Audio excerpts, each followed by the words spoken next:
तुम्ही कधी विचार केलाय का की ज्या कवच आणि कुंडलांना स्वतः महादेवांचा त्रिशूल, इंद्राचा वज्र आणि भगवान विष्णूंचा सुदर्शन चक्र देखील भेदू शकत नव्हते, ते शेवटी महाभारताच्या युद्धानंतर कुठे गेले? काय ते फक्त एका धातूचा तुकडा होते जे वितळून नष्ट झाले? किंवा मग आजही या पृथ्वीच्या कोणत्या तरी कोपऱ्यात, कोणत्या तरी खोल गुहेत किंवा समुद्राच्या गहराईत लपलेले आहे, आपल्या त्या नियतीची वाट पाहताय जी अजून पूर्ण व्हायची बाकी आहे? काय हे शक्य आहे की द्वापर युगाचा तो महादान कलियुगाच्या शेवटी येणाऱ्या भगवान कल्कीसाठी सुरक्षित ठेवला गेला असेल? आज आपण इतिहासाच्या त्या थरांना उघडू ज्यांवर काळाची धूळ जमलेली आहे. ही कथा फक्त एका दानवीराची नाही, तर एका अशा रक्षकाची आहे ज्याचे कवच वेळेच्या पलीकडे जाऊन येणाऱ्या कल्कीसाठी ढाल बनणार आहे. वेळेचे चक्र मागे फिरवतो. आपण चाललो आहोत त्या काळात जेव्हा पृथ्वीवर देवता आणि मनुष्य एकत्र चालत होते. ही कथा सुरू होते एका अशा योद्ध्यापासून ज्याला सूतपुत्र म्हटले गेले, राधेय म्हटले गेले, पण प्रत्यक्षात तो सूर्याचा अंश होता, कर्ण. जेव्हा कर्णाचा जन्म झाला तेव्हा तो सामान्य शिशु नव्हता. त्याच्या शरीरावर त्वचा नव्हती, तर सुवर्णाची आभा घेऊन एक कवच होते आणि कानांमध्ये दिव्य कुंडल होते. हे कोणतेही आभूषण नव्हते, हे अमृताचे जमा झालेले रूप होते. शास्त्रानुसार जोपर्यंत हे कवच कर्णाच्या शरीरावर होते त्याला मृत्यू स्पर्शही करू शकत नव्हता. महाभारताचे युद्ध डोक्यावर होते. कौरव आणि पांडवांची सेना कुरुक्षेत्रात आमने सामने उभे राहण्यासाठी तयार होती. स्वर्गलोकात इंद्रदेवांचा सिंहासन डोलत होता. इंद्रांना माहीत होते की त्यांचा पुत्र अर्जुन सर्वश्रेष्ठ धनुर्धर आहे, पण ते हेही जाणत होते की जोपर्यंत कर्णाकडे त्याचे कवच आहे, अर्जुनाच्या गांडीवातून निघालेला कोणताही बाण, जरी तो पशुपतास्त्र का असेना, कर्णाचे वध करू शकत नव्हता. एका पित्याचा मोह देवराजाच्या धर्मावर भारी पडला. इंद्रांनी एक योजना बनवली, एक अशी योजना जी छल होती, पण ज्याला नियतीचे नाव दिले जाणार होते.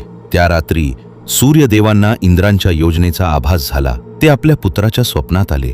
पुत्र कर्ण, सावध रहा. सूर्यदेवांच्या आवाजात एका पित्याची चिंता होती. कर्णाने स्वप्नातच हात जोडले. पिताश्री, आपण इतके चिंतित का आहात? सूर्यदेव म्हणाले, उद्या प्रातः जेव्हा तू आपल्या पूजेनंतर डोळे उघडशील तेव्हा तुझ्या दारावर एक ब्राह्मण येईल. तो साधा ब्राह्मण नसेल, तो स्वतः इंद्र असेल, जो वेश बदलून तुझ्याकडून तुझे प्राण मागायला येईल. तो तुझ्याकडून तुझे कवच आणि कुंडल मागेल. त्याला देऊ नकोस कर्ण. जर तू ते दिलेस तर तुझा मृत्यू निश्चित आहे. कर्ण हसले. त्यांच्या डोळ्यांमध्ये भय नव्हते, तर एक विचित्र शांती होती. त्यांनी म्हटले, पिताश्री, मला माहीत आहे की माझा मृत्यू माझ्या कवचाच्या जाण्याबरोबरच लिहिला जाईल, पण मी सूर्यपुत्र आहे. माझे काम प्रकाश देणे आहे, जरी त्यासाठी मला स्वतः जळावे लागले तरी. जर देवराज इंद्राला माझ्याकडून मागावे लागत आहे तर ही माझी विजय आहे की एक देवता एका मनुष्याच्या पुढे हात पसरत आहे. मी त्यांना रिकाम्या हातानं परत पाठवणार नाही. पुढील सकाळी गंगेचा किनारा सूर्याच्या लालिमीनं चमकत होता. कर्ण कमरेपर्यंत पाण्यात उभे राहून सूर्याला जल अर्पण करत होते. जसेच ते पाण्याबाहेर आले आणि त्यांनी आपल्या ओल्या वस्त्रांना पिळले, त्यांना मागून एक आवाज ऐकू आला, भिक्षाम देही. कर्णानं वळून पाहिले. समोर एक वृद्ध ब्राह्मण उभा होता. शरीर वाकलेले, डोळ्यांमध्ये एक विचित्र चमक आणि चेहऱ्यावर एक कृत्रिम हास्य. कर्णानं त्या ब्राह्मणाला प्रणाम केला. प्रणाम ऋषीवर. अंगराज कर्ण तुमचे स्वागत करतो. मागा. आज तुम्ही जे मागाल ते तुम्हाला मिळेल. धन, संपत्ती, गायी, राज्य, माझ्या क्षमतेमध्ये जे काही आहे ते तुमचे आहे. ब्राह्मणानं कर्णाच्या डोळ्यांमध्ये पाहिले. एका क्षणासाठी इंद्रांची नजर खाली झुकली. कदाचित त्यांना स्वतःच्या लहानपणाची जाणीव झाली, पण नंतर अर्जुनाचा चेहरा त्यांच्या डोळ्यांसमोर आला. ब्राह्मण म्हणाला, हे दानवीर, मला धनदौलतीचा मोह नाही, मला तुझ्या राज्याची इच्छा नाही. मी ऐकले आहे की तू आपल्या दारातून कोणालाही निराश परत पाठवत नाहीस. काय तू मला ते देऊ शकशील जे मी मागणार आहे? वचन दे. कर्ण हसत म्हणाले, मी वचन देतो, मागा. ब्राह्मणाचा स्वर आता ठाम झाला. मला तुझ्या शरीराशी जोडलेले हे कवच आणि कानांतील हे कुंडल हवे आहेत.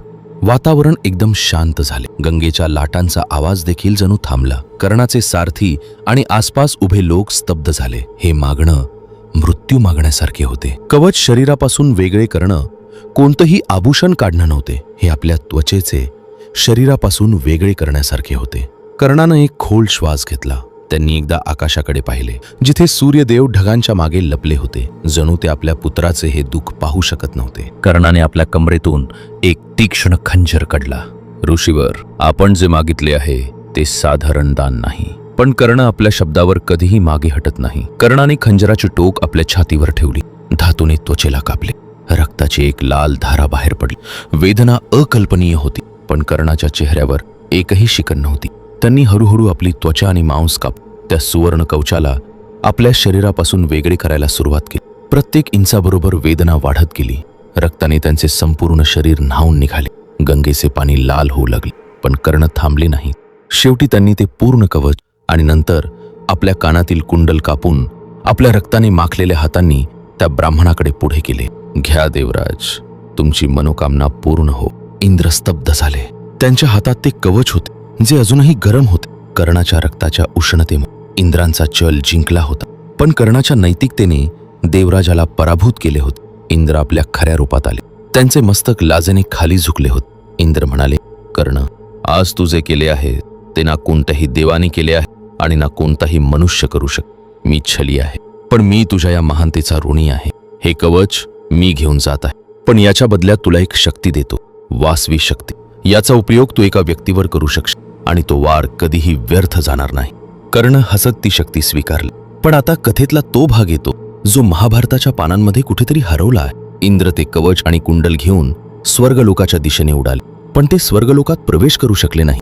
कथानुसार त्या कवचावर कर्णाचे रक्त लागले होते. अशा एका व्यक्तीचे रक्त ज्याने दान देण्यात आपले सर्वस्व त्यागले होते. ते कवच इतके जड झाले की इंद्र ते सांभाळू शकत नव्हते. हा दानाचा भार होता जो छलाच्या हातांनी उचलला जाऊ शकत नव्हता. देवगुरु बृहस्पतींनी इंद्रांना थांबव. देवराज, आपण हे स्वर्गात आणू शकत नाही. हे पवित्र त्यागाचे चिन्ह आहे आणि आपण ते छलाने प्राप्त केले आहे. ते पृथ्वीवरच कुठेतरी सुरक्षित ठेवावे लागेल जोपर्यंत त्याचा योग्य अधिकारी येत नाही. तर शेवटी ते कवच कुठे गेले? इथून सुरू होते ती यात्रा जी द्वापर युगाला कलियुगाशी जोडते. जनश्रुती आणि स्थानिक मान्यतानुसार इंद्र ते कवच आणि कुंडल घेऊन भारतवर्षाच्या पूर्व किनाऱ्याकडे निघाले. त्यांनी एक असे स्थान निवडले जे सूर्यदेवाचे क्षेत्र होते, कारण शेवटी ते कवच सूर्याचाच अंश होते. ते स्थान होते कोणार्क. अशी मान्यता आहे की ओडिशाच्या कोणार्क मंदिराच्या निर्मितीच्या शेकडो वर्षापूर्वी त्या पवित्र भूमीच्या खाली इंद्रांनी ते कवच स्थापित केले होते. समुद्राच्या लाटा आणि वाळूच्या टेकड्यांच्या खाली एका गुप्त स्थळी, जिथे आजही सूर्याची पहिली किरण सर्वात आधी पडते. असे म्हटले जाते की ते कवच आजही तिथे स्पंदन करत आहे. ते धातूचे नव्हते, ते ऊर्जेचे होते. म्हणूनच त्याला गंज लागू शकत नाही, ते नष्ट होऊ शकत नाही. ते पृथ्वीच्या गर्भात समाधीत आहे. पण का? ते तिथे का ठेवले गेले? फक्त लपवण्यासाठी? नाही. नियती कधीही कोणतेही कार्य विनाकारण करत नाही. आता आपण भविष्याकडे पाहत. आपण त्या काळात जगत आहोत ज्याला कलियुग म्हटले जाते. शास्त्रांमध्ये भविष्यवाणी आहे की जेव्हा कलियुग आपल्या शिखरावर असेल, जेव्हा धर्म पूर्णपणे एका पायावर उभा असेल आणि पापाचा प्रभाव असेल, तेव्हा कली दानव आपल्या संपूर्ण शक्तीसह उभा राहील. कली कोणताही साधा असुर नसेल, तो मनाचा विकार असेल. तो तंत्रज्ञान आणि मायेचा स्वामी असेल. त्याच्याकडे अशी अस्त्रे असतील ज्यांचा सामना करण्यासाठी जुन्या विद्या पुरेशा नसतील. त्यावेळी संभल ग्रामात भगवान विष्णूंचा 10वा अवतार जन्म घे. भगवान कल्कींना कलीच्या अंधाराचा नाश करण्यासाठी प्रकाशाची आवश्यकता आणि या सृष्टीमध्ये सूर्यापेक्षा मोठा प्रकाशाचा स्रोत नाही. इथे एक खूपच रोचक दुवा जोडला जातो. भगवान परशुराम चिरंजीवी म्हणजे ते अमर आहेत. ते त्रेतायुगात होते, द्वापरात होते आणि आज कलियुगातही महेंद्रगिरी पर्वतावर तपस्येत लीन. परशुराम कर्णाचे गुरु होते. त्यांनीच कर्णाला ब्रह्मास्त्राची विद्या दिली होती आणि भविष्य पुराणानुसार परशुरामच भगवान कल्कींनाही गुरु बनले. कल्पना करा त्या क्षणात. कलियुगाचा अंत जवळ आहे. कल्की आपल्या सेनेसह कलीच्या विशाल सेनेचा सामना करत आहे. कलीचा अंधार इतका घनदाट आहे की कल्कीच्या तलवारीची चमक देखील फिकी पडत आहे. कल्कींना संरक्षणाची आवश्यकता आहे, अशा एका कवचाची ज्याला कलीची माया भेदू शकणार नाही. तेव्हा गुरु परशुराम आपल्या अंतिम शिष्याला त्या रहस्यमय स्थळी घेऊन जात. कोणार्कची ती गुप्त गुहा किंवा कदाचित हिमालयातील ती कंद जिथे नागराज तक्षक पहारा देतात. तिथे शेकडो युगांची धूळ हटवली जाईल. परशुराम म्हणते, वत्सकल, हे पहा, ही ती धरोहर आहे जी मी युगांपासून सुरक्षित ठेवली होती. हे माझ्या शिष्याचे कवच आहे आणि धर्माच्या स्थापनेसाठी ते तुला धारण करावे लागेल. हे कवच सूर्याचे तेज आहे, अमृताचा अंश. याला धारण, कारण कलीच्या प्रहारा फक्त त्यागाची शक्तीच थांबवू शकते. जसेच कल्की त्या कवचाला स्पर्श करत, ते कवच जे कर्णाच्या शरीराच्या आकाराचे होते ते भगवान कल्कींना अनुरूप. जे कवच कधी कर्णाच्या मृत्यूचे कारण बनले होते तेच कवच आता सृष्टीच्या रक्षकाचे जीवन वाच. हा काळाच्या चक्राचा एक सुंदर न्याय विचार कर. जर हे सत्य असेल तर आपण ज्या भूमीवर त्याच्या खाली कुठेतरी इतिहासात सर्वात शक्तिशाली वस्तू श्वास घेतात, ती वाट पाहत ना माझ्यासाठी ना तुमच्यासाठी, तर त्या एका रक्षकासाठी जो येणार आहे. ही कथा आपल्याला शिकवते की कोणतेही चांगले कर, कोणताही त्याग कधीही व्यर्थ जात. तो काळाच्या नदीत वाहत राहा आणि योग्य वेळ आल्यावर परत येत. कर्णाचे दान आजही जिवंत ऊर्जेच्या रूप, संरक्षणाच्या रूपात. म्हणून पुढच्या वेळी जेव्हा तुम्ही सूर्याला पाहा तेव्हा लक्षात ठेव की त्याच्या किरणांमध्ये फक्त उष्णता नाही, तर एका पित्याचा तो आशीर्वाद देखील आहे, जो आजही आपल्या कवचाच्या रूपात पृथ्वीच्या गर्भात लपलेला आहे.